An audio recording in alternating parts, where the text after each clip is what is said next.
যুক্তরাষ্ট্র ইসরায়েল থমকে দাঁড়ায়, কারণ ইয়েমেন গর্জে ওঠে। আকাশের গায়ে আগুনের আঁচড় আর মরুভূমির স্তব্ধতা ছিন্ন করে ইতিহাসের পাতা পাল্টে দিতে এগিয়ে আসে হুতি বিদ্রোহীরা। তারা এখন ইতিহাসের নির্মাতা। তারা এখন আগুনের ভাষায় ইসরায়েল ও আমেরিকাকে পাঠায় এক ভয়ঙ্কর বার্তা।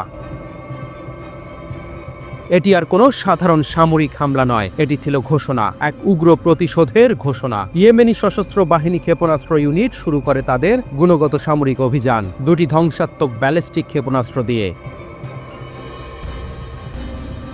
এর মধ্যে একটি যেন আগুনের বুলেট, একটি হাইপারসনিক প্যালেস্টাইন 2, লক্ষ্য সনেট মিচা ঘাঁটি, যেখানে গোপনে লুকিয়ে রাখা হয় ইসরায়েলের পারমাণবিক সক্ষম জেরিকো ক্ষেপণাস্ত্র আর অ্যারো ব্যাটারি। যে ঘাঁটি বছরের পর বছর ইসরায়েলের গর্ব, আজ তা পরিণত হয় অনিশ্চিত আতঙ্কে। দ্বিতীয় ক্ষেপণাস্ত্রটি জুলফিকার। এইবার তার নিশানা বেন গুরিয়ন বিমানবন্দর, অধিকৃত ইয়াফার বুকে। কিন্তু এখানেই শেষ নয়। হুতিদের ড্রোন ইউনিট অভিযান চালায় অধিকৃত আশকেলান অঞ্চলে। এক জীবন্ত লক্ষ্যবস্তু বেছে নেয় তারা, ইসরায়েলের অজেয় ভাবা এক সামরিক ঘাঁটি। আকাশে গর্জে ওঠে ড্রোন, নেমে আসে আগুনের বৃষ্টি। ঠিক সেই সময়ই আকাশে দেখা যায় এক অচেনা প্রতিপক্ষ, এক মার্কিন MQ-9 স্পাই ড্রোন। হুতিরা শুধু লক্ষ্যবস্তুতে আঘাত হানেননি, তারা ছিঁড়ে ফেলেছে গোয়েন্দা প্রযুক্তির গর্ব। স্থায়ীভাবে নির্মিত ভূমি থেকে আকাশে নিক্ষিপ্ত ক্ষেপণাস্ত্র দিয়ে ওই আমেরিকান ড্রোনটিকে আকাশ থেকে ছিঁড়ে ফেলা হয়েছে। 14 দিনের ব্যবধানে এটি চতুর্থ আর মোট 19তম শিকার। ইসরায়েলের প্রতিরক্ষা বাহিনী IDF নিশ্চুপ থাকতে পারেনি। তারা বাধ্য হয়ে স্বীকার করেছে হুতি হামলার কথা, কিন্তু ব্যর্থ আত্মরক্ষার ভাষায় বলেছে শুধু একটি ক্ষেপণাস্ত্র ইসরায়েলি সীমায় প্রবেশ করেছিল, আর তা THAAD ব্যাটারি দিয়ে প্রতিহত করা হয়েছে।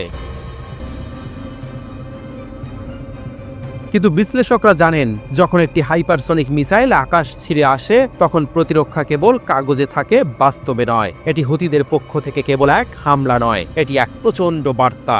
যখন গাজা পুড়ে ছাই, যখন শিশুর কান্না বিশ্বকে ছুঁতে ব্যর্থ, তখন ইয়েমেন বলছে, আমরা আছি, আমরা রুখে দাঁড়াবো। হুতিদের অস্ত্রাগার আর মরুভূমির রণকৌশল কেবল আগুন নয়, এটি প্রতিরোধের প্রলেপ। এটি একটি বারুদে লেখা ঘোষণা গাজার পক্ষে, জুলুমের বিরুদ্ধে। আজ ইয়েমেন শুধু আরব উপদ্বীপের প্রান্তবিন্দু জনপদ নয়, আজ তারা ভয়ে কাঁপানো এক প্রতিপক্ষ, যাদের হাতে আগুন, চোখে প্রতিজ্ঞা। একটি মধ্যপ্রাচ্য যেখানে আকাশে আগুন, ভূমিতে প্রতিরোধ আর ব্যর্থতার গ্লানিতে স্তব্ধ দুটি শক্তিধর, ইসরায়েল এবং যুক্তরাষ্ট্র।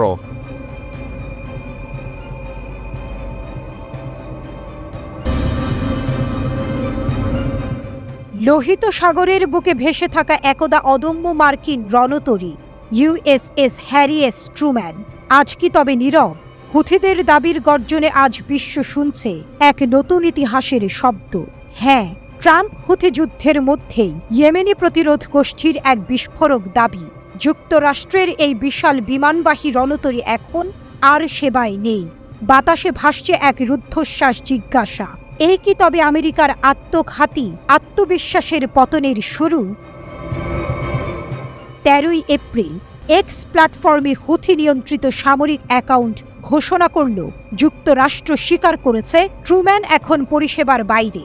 যদিও ওয়াশিংটনের মুখ বন্ধ, সামরিক দপ্তর এখনো নিশ্চুপ, কিন্তু লোহিত সাগরের জল যেন এখন বিস্ফোরিত বারুদের গন্ধে ভারী। এই দাবির পেছনে রয়েছে একাধিক আগুনঝরা অধ্যায়। 11ই এপ্রিল হুথিদের মুখপাত্র জানান, আবারও ক্রুজ ক্ষেপণাস্ত্র ও ড্রোনের সমন্বয়ে তারা ট্রুম্যানকে লক্ষ্য করে চালিয়েছে নির্ভুল হামলা। এর আগেও বহুবার এই যুদ্ধজাহাজ ছিল তাদের নিশানায়। মার্কিন যুক্তরাষ্ট্র প্রতিবারই আকাশে প্রতিরক্ষা ছুঁড়ে বলেছে, আমরা সফলভাবে প্রতিহত করেছি। কিন্তু কতবার আর অস্বীকারে সত্য চাপা পড়ে? গত 2 সপ্তাহে হুতিরা আকাশ থেকে নামিয়েছে চতুর্থ MQ-9 রিপার ড্রোন। 13ই এপ্রিল ধ্বংস হয়েছে আরও একটি। আর অক্টোবর 2023 থেকে শুরু হওয়া ইসরায়েল হামাস যুদ্ধের প্রেক্ষাপটে হুথিরা এখন পর্যন্ত 19টি মার্কিন ড্রোন ভূপাতিত করার দাবি করেছে। গাজা যখন জ্বলছে, হুথিরা তখন প্রতিজ্ঞাবদ্ধ, প্রতিরোধী তাদের অস্ত্র। আকাশ, জল, ভূমি যেখানে হোক, তাদের ক্ষিপ্র আঘাত থেকেই কেউ নিরাপদ নয়। আমেরিকা হুথিদের দমন করতে 15 মার্চ থেকে খরচ করেছে $1 বিলিয়ন বেশি, কিন্তু তাতে হুথিদের অগ্নি থেমেছে কোথায়? 4 এপ্রিলের মার্কিন রাতভর বিমান হামলায় নিহত হয়েছে 6 জন, আহত 30।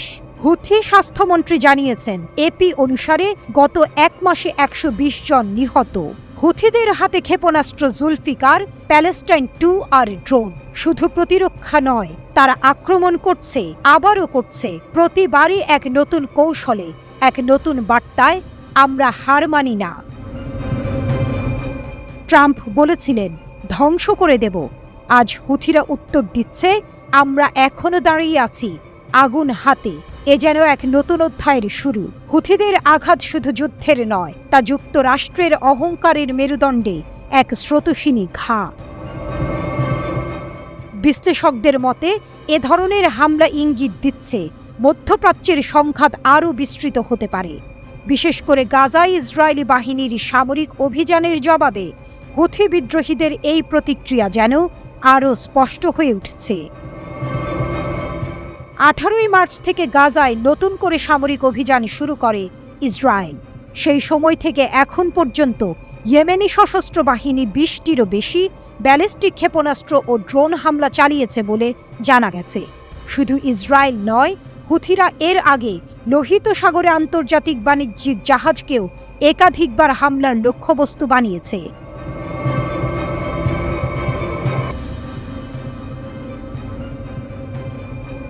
হামলা থেমে নেই, ওয়াশিংটন গর্জে উঠেছে, কিন্তু ইয়েমেন দাঁড়িয়ে আছে আগ্নেয়গিরির মতো। যুক্তরাষ্ট্র চেয়েছিল ধ্বংস, কিন্তু পেয়েছে প্রতিরোধের মহাকাব্য। আনসার আল্লাহ এখন শুধু একটি গোষ্ঠী নয়, এটি একটি পর্বত, যাকে ভাঙা যায় না, কেবল সম্মান করা যায়। লোহিত সাগরের বুকে বেজে উঠেছে প্রতিরোধের গর্জন। একদিকে মার্কিন যুদ্ধ বিমান, অন্যদিকে ইয়েমেনি সশস্ত্র বাহিনী। আকাশ থেকে বর্ষণ হচ্ছে আগুনের গোলা। ট্রাম্পের দ্বিতীয় মেয়াদে 1 মাস ব্যাপী আগ্রাসনের নামে শুরু হওয়া অপারেশন রাফ রাইডার যেন এখন পরিণত হয়েছে মার্কিন অহংকারের শোকগাথায়। আমেরিকা ভেবেছিল বিমান বাহিনীর রণতরী ইউএসএস হ্যারি এস ট্রুম্যান আর কার্ল ভিনসন যখন আকাশে আগুন ছুড়বে তখন আনসার আল্লাহ হাঁটু গেড়ে বসবে। অথচ বাস্তবতা হলো ইয়েমেনি সশস্ত্র বাহিনী আজও লোহিত সাগরের ঢেউয়ের মতোই গর্জে ওঠে। আঘাত হানে ইসরায়েলি জাহাজে, গুড়িয়ে দেয় মার্কিন ড্রোন। প্রতিদিন ডজন ডজন বিমান হামলা, শত শত বোমা, যাদের অনেকেই বেসামরিক নাগরিকের ঘরে আঘাত হানে। যুক্তরাষ্ট্র দাবি করে ওরা যোদ্ধা। আকাশে ঘুরে বেড়ানো মার্কিন MQ-9 ড্রোন, মূল্য $33 মিলিয়ন, এবার 19তম বারের মতো মাটিতে পড়ে যায়। ধুলোয় মিশে যায় ওয়াশিংটনের প্রযুক্তিগত অহংকার। ক্ষতির পরিমাণ ছাড়িয়েছে $600 মিলিয়ন, কিন্তু সবচেয়ে বড় ক্ষতি হলো মার্কিন আত্মবিশ্বাসের। যুদ্ধ থেমে নেই ইয়েমেনি হুতি বিদ্রোহীদের শীর্ষ নেতা সাইয়েদ আব্দুল মালিক আল হুতির কণ্ঠ। তার ভাষণে যেন বজ্রনিনাদ। তারা চেয়েছিল আমাদের দুর্বল করতে, কিন্তু আজ আমরা আরো শক্তিশালী। আমেরিকান আগ্রাসন আমাদের বিকাশকে ত্বরান্বিত করেছে। এটি শুধু সামরিক প্রতিরোধ নয়, এটি আদর্শের লড়াই। এটি এক অটুট চেতনায় গঠিত জাতির গল্প। ইয়েমেনিদের হাতে তৈরি ভূগর্ভস্থ অস্ত্রাগার, ড্রোন, ক্ষেপণাস্ত্র সবকিছুই আজও অক্ষত। মার্কিন সেনাদের রাডার যেখানেই তাকাক না কেন, প্রতিটি পাহাড়ের নিচে লুকিয়ে যেন এক একটি আগ্নেয়গিরি। মাত্র 3 সপ্তাহেই মার্কিন ব্যয় $200 মিলিয়ন ছাড়িয়েছে, এবং এই মাসের শেষে তা 1 বিলিয়নের গণ্ডি পেরোতে চলেছে। অথচ আটলান্টিক কাউন্সিল স্বীকার করেছে, এই গোষ্ঠীর স্থিতিশীলতা ও কৌশলগত অভিযান ক্ষমতাকে অবমূল্যায়ন করা হবে এক মারাত্মক ভুল। আর আমেরিকা, সে দাঁড়িয়ে আছে তার রণতরীতে, ড্রোনের নিয়ন্ত্রণ কক্ষে, অথচ সামনে কোনো নিশ্চিত বিজয় নেই। শুধু অপেক্ষা, আরও এক MQ-9 কবে পড়বে মাটিতে, আর কত ডলার যাবে জলে। এ লড়াই যুদ্ধের নয়, এ লড়াই মনোবলের। আকাশ থেকে আগুন নামলেও আনসার আল্লাহ আজও দাঁড়িয়ে আছে, মাথা নত নয়। হৃদয়ে জ্বলছে প্রতিজ্ঞা, যদি মৃত্যু আসে তা হোক স্বাধীনতার পেছনে, যদি বিজয় আসে তা হোক ইতিহাসের বুক চিরে।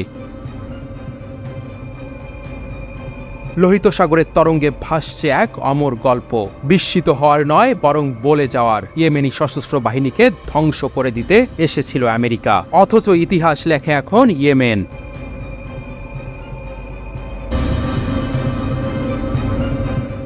অন্ধকারের দেয়ালে যেন প্রথম আঘাত। পারমাণবিক ইস্যুতে যুক্তরাষ্ট্রকে ইরানের দাবি দেওয়া। তেহরান নীরব ছিল না, তারা কেবল অপেক্ষা করছিল উপযুক্ত মুহূর্তের জন্য। অবশেষে অতুল গহ্বরের গভীরতা ছুঁয়ে এক বজ্র কণ্ঠে ইরান যেন বলে উঠল, এখন আমাদের শর্তেই খেলবে যুক্তরাষ্ট্র। ওমানের মরুপ্রান্তরে মাস্কটের একটি নিরীহ ঘর হঠাৎ যেন পরিণত হল ইতিহাসের হৃৎপিণ্ডে। সেখানে উপস্থিত হয়েছিলেন আব্বাস আরাকচি, যিনি কূটনৈতিক কালি দিয়ে লিখেন প্রতিরোধের কবিতা।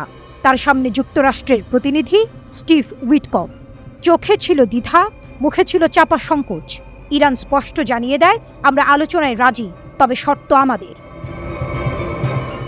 4 দশকের শত্রুতা, যার রন্ধ্রে রন্ধ্রে বিষ ছড়ানো, তারপরেও যদি আমেরিকা ইরানের দরজায় দাঁড়ায়, তবে বোঝা যায় ইরান আজ নীরব নয়, ইরান আজ নিয়ন্ত্রক। 2015 সালের ইতিহাসের পাতা ফিরে আসে চোখের সামনে, যেখানে ছিল এক চুক্তি যা বানানো হয়েছিল আস্থার কাঁচে, কিন্তু 2018 সালের ট্রাম্পের কলমে ভেঙে গিয়েছিল সেই স্বপ্ন। আজ আবার শুরু, কিন্তু এবারের শুরু আর সমঝোতার নয়, এবার শুরু এক ঘোষণার। আমরা শুধু পারমাণবিক বিষয় নিয়ে কথা বলবো, ক্ষেপণাস্ত্র নয়, গাজা নয়, লেবানন নয়, ইয়েমেন নয়। আমাদের প্রতিরোধ গোষ্ঠীগুলোর নামও তুমি উচ্চারণ করতে পারবে না। এ যেন ইরানের আত্মবিশ্বাসের নবজাগরণ। আব্দুল বারি আতওয়ান, যিনি আরব বিশ্বের বিবেকস্বরূপ, বলেন, যুক্তরাষ্ট্র আলোচনায় বসেছে, কিন্তু নিজের ইচ্ছায় নয়, বাধ্য হয়ে। ইরান তাকে শর্ত মেনে আলোচনার টেবিলে টেনেছে। তিনি বলেন, এই আলোচনার প্রতিটি বাক্য ছিল ইরানের আত্মসম্মানের প্রতিচ্ছবি। কোনো হুমকি, কোনো নিষেধাজ্ঞা, কোনো সামরিক চক্রান্ত ইরানের মনোবল ভাঙতে পারেনি। এদিকে ট্রাম্প তার স্বভাবসিদ্ধ ঢঙে হুমকি দিয়েছেন, চুক্তি না হলে বোমা বর্ষণ করা হবে, কিন্তু ইরান উত্তর দিয়েছে আগুনে আগুনে। আলী লারিজানি, সর্বোচ্চ নেতার উপদেষ্টা, বলেছেন, যদি তোমরা মিথ্যা অজুহাতে আমাদের ভূখণ্ডে আঘাত করো, আমরা প্রতিরক্ষার নামে পারমাণবিক অস্ত্র বানাতে বাধ্য হব। এই ঘোষণা, এই সংলাপ, এই অনমনীয়তা সব মিলে এক নীরব বজ্রপাত, যেখানে ইরান বলে দেয়, তুমি আমাদের ফিসফিস করে ডাকলেও আমরা গর্জন করেই উত্তর দেব। তারা বলেছে, আমরা আলোচনায় রাজি, কিন্তু আত্মসমর্পণে নয়। আমরা সমঝোতায় আগ্রহী, কিন্তু দুর্বলতার ছায়াতলে নয়। এবারের আলোচনা ইতিহাসের অক্ষর নয়, এ এক বিপ্লবের ধ্বনি, এ এক জাতির পুনর্জাগরণ, যারা বলে, আমরা আলোচনায় আসি শর্ত নিয়ে, শক্তির সাথে এবং নির্ভরতা নিয়ে। এবং তাই তেহরান চুপ করে নেই। ইরান ফিরে এসেছে এক নতুন ব্যাকরণে। সেখানে নেই করুণা, নেই মীমাংসার আকুতি, আছে কেবল এক প্রত্যয়। আমরাই নিয়ম লিখি, আমরাই ছক তৈরি করি, আমরাই বলি কোনো আলোচনায় কে বসবে, কিভাবে বসবে, আর কোন শব্দ উচ্চারণ হবে না। এটাই ইরান, এটাই বর্তমান ইতিহাসের প্রজ্বলিত এক অক্ষর, এটাই সেই ধ্বনি যার অনুরণন কাঁপিয়ে দিচ্ছে পশ্চিমা সভ্যতার মেরুদণ্ড।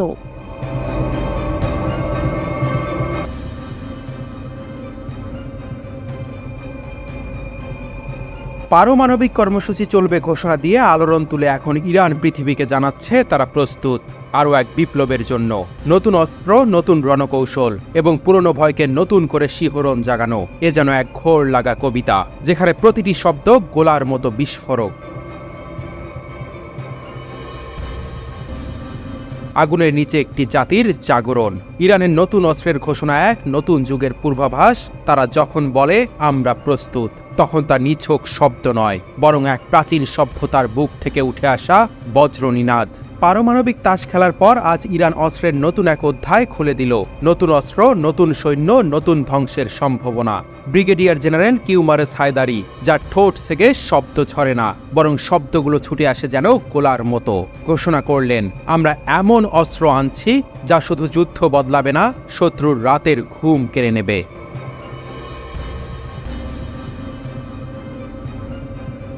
এই ঘোষণার সাথে ভেসে আসে ইরানের এক গভীর রূপান্তরের গল্প। আর সেই গল্প পুরনো বাহিনীর সেই জং ধরা চাকা থেমে গেছে। আক্রমণাত্মক এবং বিদ্যুৎ বেগে প্রতিক্রিয়াশীল এক বাহিনী এখন দেশটির হৃদয়ে। অচল ইউনিট এখন ইতিহাস। হায়দারি বলেন, আমরা যা বানিয়েছি তা আগ্নেয়গিরির মতো চুপচাপ, কিন্তু সর্বনাশের প্রতিশ্রুতি বয়ে আনে। তিনি বলেন, আমাদের বাহিনী এখন 100% গতিশীল, 100% আক্রমণাত্মক এবং 100% সহনশীল। এই ক্ষমতা মানেই অস্ত্র চাই বিশেষ, আর সেই অস্ত্রই এখন উন্মোচনের অপেক্ষায়, নিঃশব্দে গোপনে অথচ ভয়াবহ এক সম্ভাবনার আলোয়। আরও গভীরে গেলে দেখা যায় এই প্রযুক্তিগত বিপ্লব শুধুই কোনো জেনারেলের স্বপ্ন নয়, এটি আয়াতুল্লাহ খামেনির নির্দেশনায় গড়ে ওঠা এক দিক নিদর্শন। ইসরায়েল ও আমেরিকা দুটি নাম যারা এখন ইরানের প্রতিটি শব্দকে বারুদ মনে করছে, কারণ তারা জানে এ কোনো প্রচার নয়, এটি এক প্রস্তুতি। গোপন বাংকারে, মরুভূমির নিচে, পাহাড়ের গায়ে, যেখানে চোখ পড়ে না কেন সেখানেই তৈরি হয়েছে নতুন ধ্বংসের কারখানা।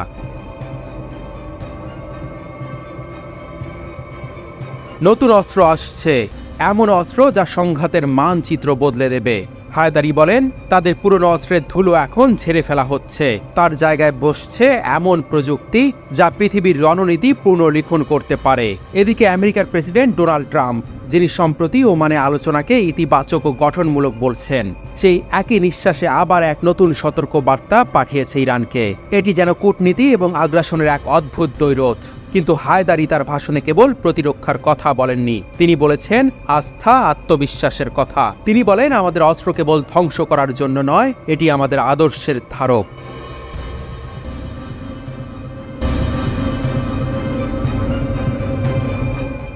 যেখানে শব্দের সেতু গড়ে সেখানে গোলাবারুদের হিসেবও রাখা হয়। আলোচনার টেবিলে বসে আছে দুই প্রতিপক্ষ, কিন্তু ছায়া ছড়িয়ে আছে যুদ্ধের। মধ্যপ্রাচ্যের বুকে যখন রক্তস্নাত সূর্য অস্ত যায়, ঠিক তখনই আমেরিকা ও ইরান, দুটি দুর্দান্ত শক্তি, পুনরায় সামনাসামনি হয়, তবুও বিপজ্জনক ঘনিষ্ঠ। আরটি বিশ্লেষণ। মাস্কোটের নিঃশব্দ ঘরে কূটনীতির চাদরে মোড়ানো হয়েছে এক পর্ব। সেখানে একদিকে দাঁড়িয়ে ইরানি পররাষ্ট্রমন্ত্রী আব্বাস আরাকচি, অন্যদিকে মার্কিন দূত স্টিভ উইটকফ। এ যেন ছায়া সংলাপ, যার প্রতিটি শব্দের নিচে চাপা পড়ে আছে বিস্ফোরণের প্রতীক্ষা। এই বৈঠকটি শুধুমাত্র একটি আলোচনা নয়, এটি একটি যুগান্তকারী সংঘাতের সম্ভাব্য সূচনা। 2018 সালের পর এই প্রথম এত উচ্চ পর্যায়ের পরস্পর সংলাপ, অথচ সম্মুখীন নয়, দুই পক্ষ বসে দুই ঘরে। মাঝখানে দাঁড়িয়ে ওমানের বদর বিন হামাদ, এক বালক যে দুপাশেই শান্তির গান শোনানোর চেষ্টা করছে। আরাকচি বলেন, প্রথম দফায় আলোচনা ইতিবাচক ছিল, তার গলায় ছিল আশাবাদের সুর, কিন্তু ভেতরে চাপা পড়ে থাকা ছিল হাজার বছরের অবিশ্বাসের কণ্ঠস্বর। উভয় পক্ষই কার্যকর চুক্তির জন্য প্রতিশ্রুতিবদ্ধ, একটি বাক্য, কিন্তু প্রতিশ্রুতি দিয়েও প্রতিশ্রুতি ভঙ্গের ইতিহাস দীর্ঘ।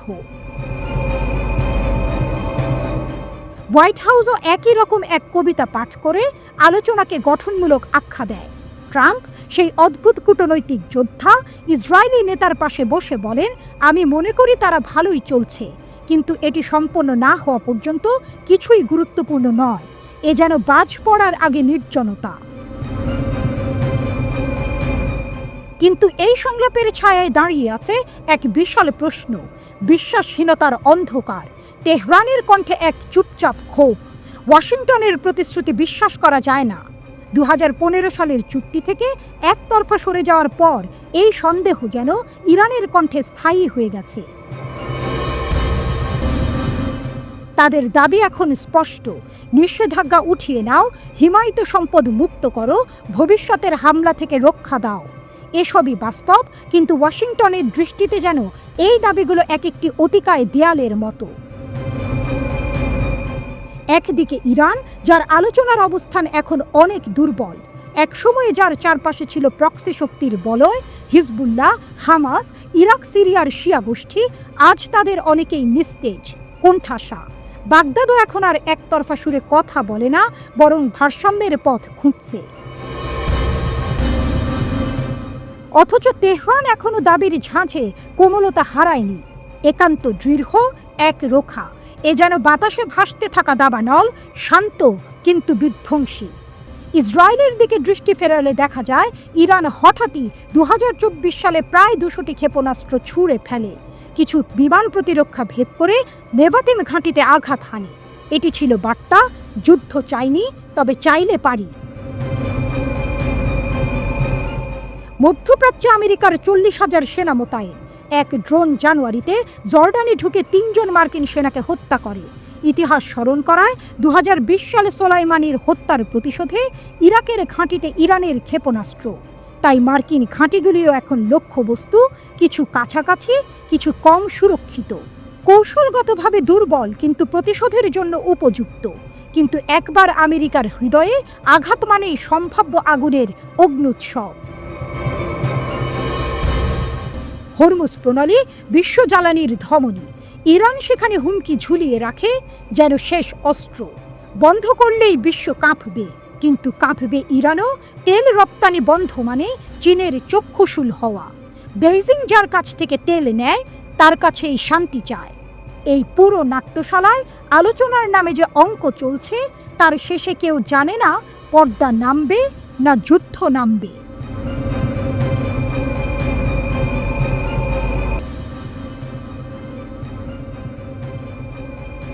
ইরান মার্কিন পারমাণবিক আলোচনায় আরেকটি টুইস্ট। ইরান যুক্তরাষ্ট্রের সাথে দ্বিতীয় দফায় পারমাণবিক আলোচনায় প্রবেশের আগে 3টি শর্ত রয়েছে। তেহরান তার পারমাণবিক কর্মসূচি সীমিত করার বিনিময়ে মার্কিন নিষেধাজ্ঞা থেকে মুক্তি চাইছে।